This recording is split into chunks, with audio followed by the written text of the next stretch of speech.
However, the World Cup is nearly upon us, which is kind of shameful because, quite frankly, it stinks. It really does. But we can look at the brighter side of football by looking back at some of the fantastic football feature films. We're not talking about documentaries, we'll talk about documentaries another day. But feature films, fictional feature films, semi-fictional feature films. Look, the World Cup, as I say, is shameful being in Qatar with forced labour.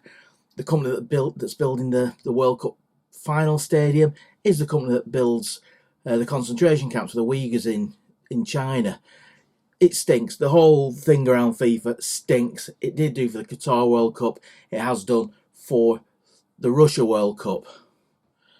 But we can still celebrate football. We can still enjoy the football. But let's not remember just the terrible, terrible human rights record this World Cup has.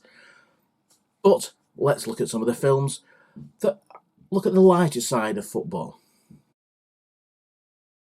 Leave the thing into me, all right, Billy?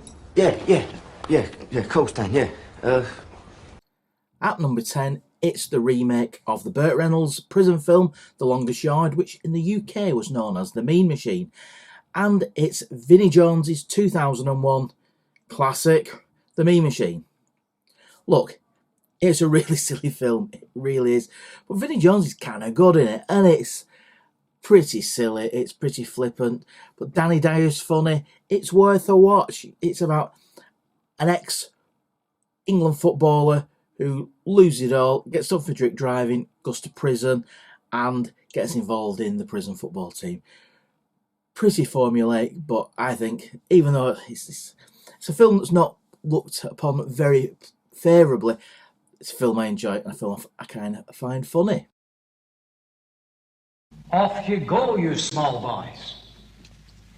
At number 9, it's 1981's coming-of-age Scottish comedy Gregorys Girl, which is about football in a secondary school, in a high school, you might want to say. And it's about a lot of geeks who have a crush upon this female footballer. She's a member of the school. She wants to get in the school team. She's very attractive, and they're all kind of geekily, geekily hanging around her. It's comedy. It is funny. It was once ranked 30th in the British Film Institute's list of the 100 greatest British films. It's an enjoyable high school Scottish romp from the early 80s.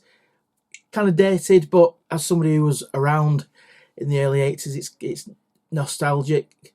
Not the best time to be, not the most prosperous time to be around, but nevertheless, it's quite a heartwarming and funny film.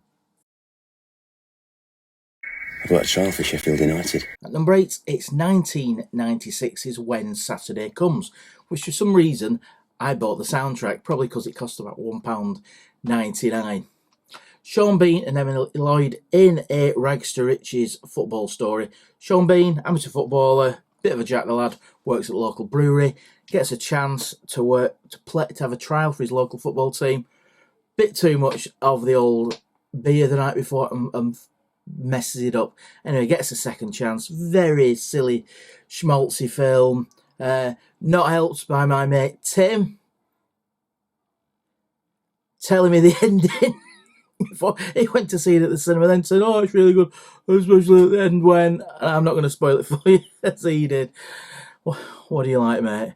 The soundtrack's actually... the Joe Elliott did the theme song When Saturday Comes. When Saturday Comes, nothing else matters to me.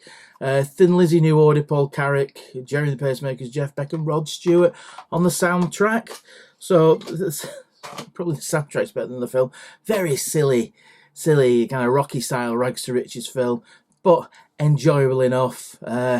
Sean Bean playing Sean Bean, based in Sheffield, his home city. You kind of know what to expect. And that, boys, is how to take a penalty. Not one way and kick the other. At 7, it's 1969's northern melodrama Kes, which is about a schoolboy from a rather poor background that befriends a kestrel. What's this got to do with football? Well, it's got one of the most famous movie football scenes ever in it, when Brian Glover plays An absolutely appalling games teacher. It's so iconic now. That, boys, is how you take a penalty.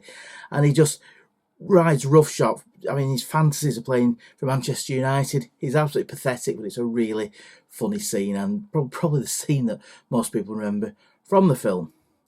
Number 7, reasonably high up, as it's so iconic.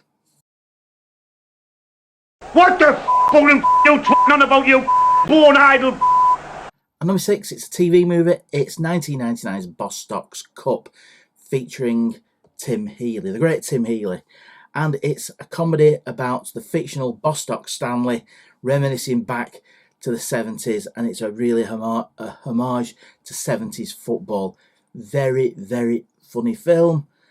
Shame it never really got much traction. I think it's one of the iconic football TV movies ever.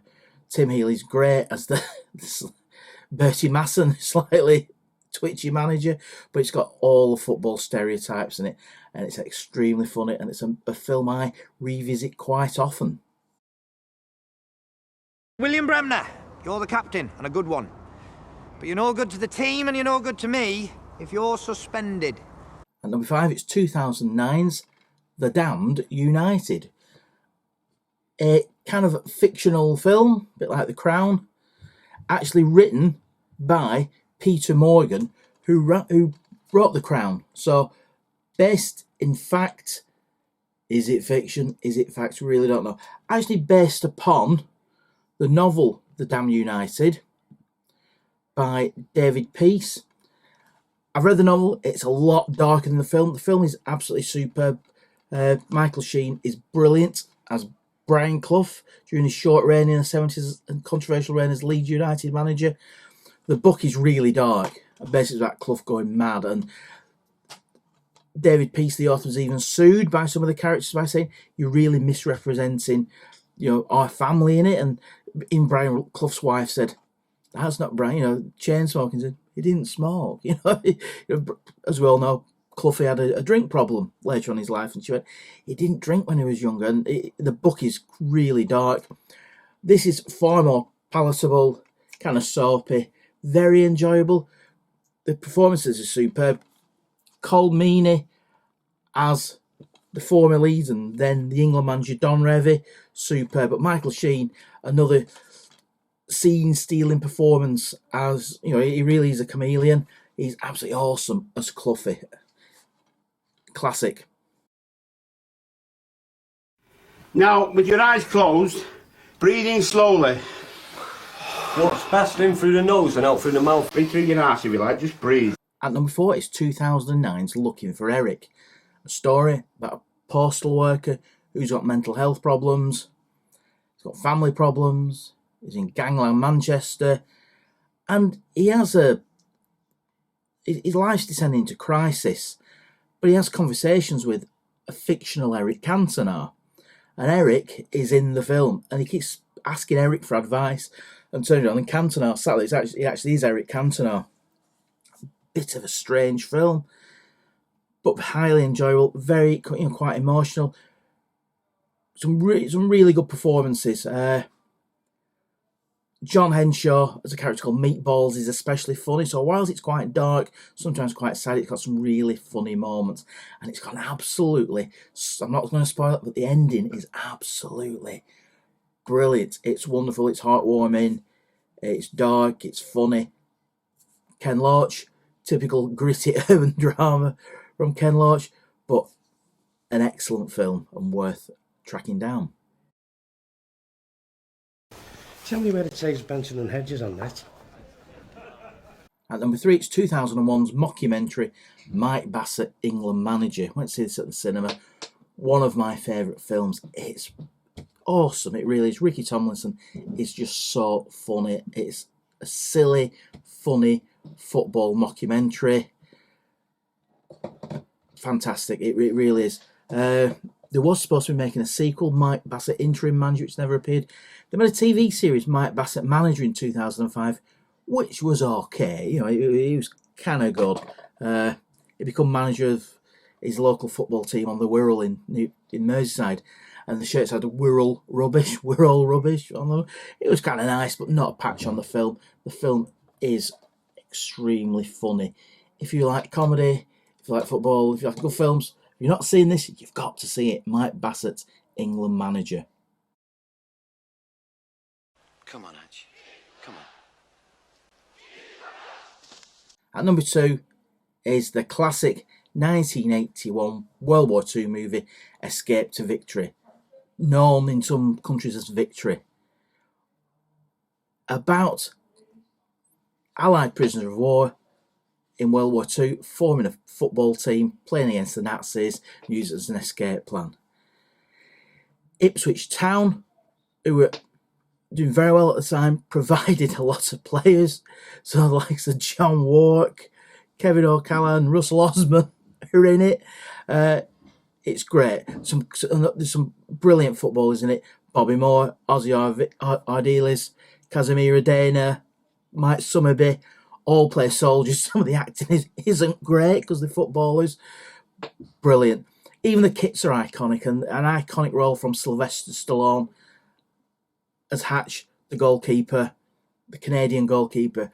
Brilliant. Michael Caine is the English Captain Colby, who runs the team.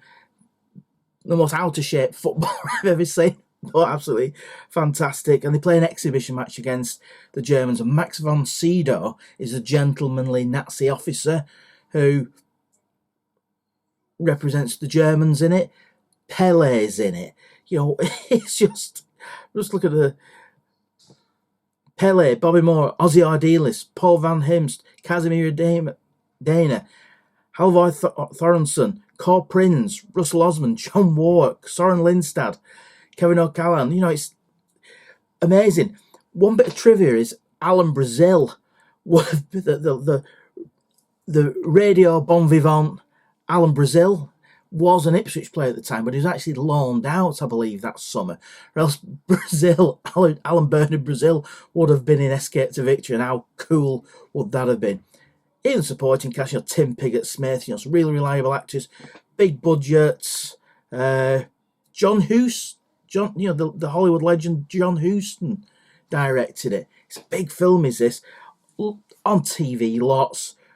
It's so iconic, you know, even the Allied football shirts. This film is just a work of genius. Yes, a real knock-around World War II adventure, but extremely enjoyable and a classic.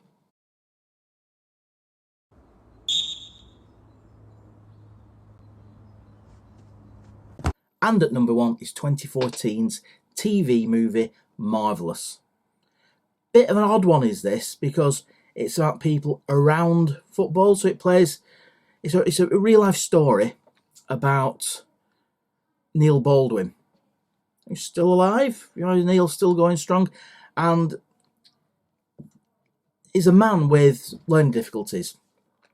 And he was actually a circus clown, but he did a lot for his community, and he ended up being the kit man at Stoke City under the manager Lou Macari.